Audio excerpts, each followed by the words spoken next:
Today is D-Day. The original D-Day marked the turning of the tide against a tyrannical force that was posing an existential threat to the free world. It's our belief that today marks the turning of the tide against another, more insidious tyrannical force posing an existential threat to the free world: excessive centralization. Too few people in too few organizations with too much power, leading to a veritable epidemic of corruption. When blockchain first emerged in the form of Bitcoin and then Ethereum, there was a tremendous hope that this new technology would make society more open, transparent, and fair, bottom up and people powered instead of top down and authoritarian, more decentralized. Sadly, those hopes have remained just that, hopes, because blockchain remains too expensive and too difficult to use. While Bitcoin was highly decentralized thanks to its proof of work launch and consensus algorithm, its lack of programmability and fee-based design limited its utility and its accessibility. Ethereum added programmability to the blockchain, but it required that developers learn an entirely new programming language, and it retained that same fee-based design that Bitcoin had, which creates a terrible user experience while making it prohibitively expensive to develop and run applications. Sadly, Ethereum's transition to proof of stake is a step backwards in terms of decentralization that, like the traditional systems before it, seems engineered mainly to ensure that the rich continue to get richer. We began building Koinos to address all of these issues and create a blockchain finally capable of scaling to the masses by delivering the world's first truly decentralized and truly free to use blockchain. When we first announced our plans, people were understandably skeptical.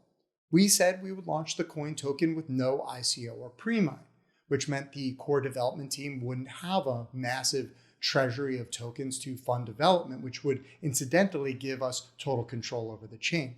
We would have to acquire our tokens like everyone else, either by mining or purchasing them from the market. We would execute a highly innovative, possibly first of its kind, proof of work fair mine of the token on a pre-existing blockchain, Ethereum. This would make the token far more accessible than forcing users to figure out how to mine the token on a totally new blockchain. Beyond our launch strategy, we made a series of bold claims about what Koinos would bring to market. It would have fast block times, a new and highly innovative consensus algorithm. It would allow developers to build applications in any of the programming languages they already knew and loved, starting with the two most used languages in the world, C++ and TypeScript. Finally, there was the most technically challenging but potentially transformative feature of Koinos. It would be capable of evolution.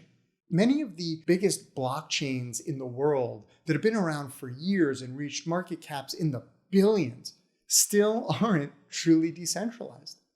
Part of this is because throughout history, whenever people gave themselves power, claiming that they would ultimately distribute it among the people, they inevitably kept that power for themselves. So it should come as no surprise that the same is true in blockchain.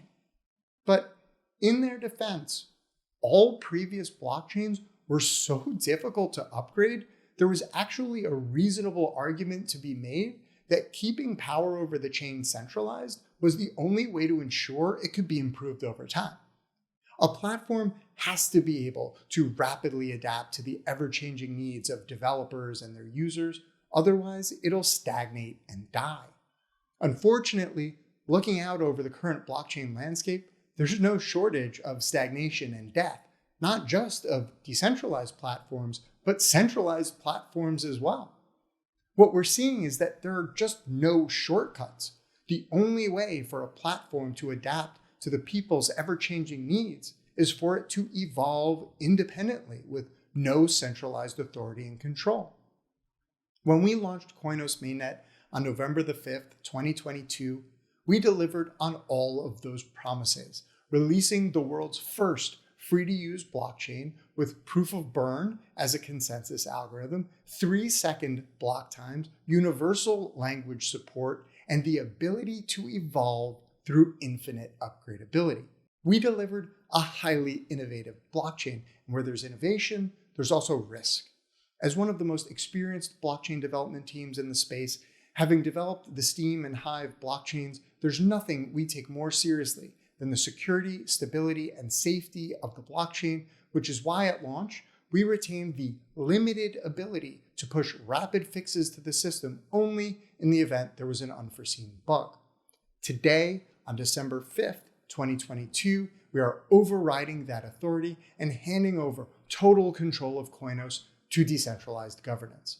Today marks the beginning of a new era, the day when humanity is finally given the tool it needs to cast off all oppressors, to take responsibility over our lives and power into our hands. As of today, Koinos is entirely in the hands of the people, and Koinos Group is just another member of the community committed to accelerating decentralization by helping developers build insanely great Koinos-based applications. Today, the world's first free blockchain becomes truly free.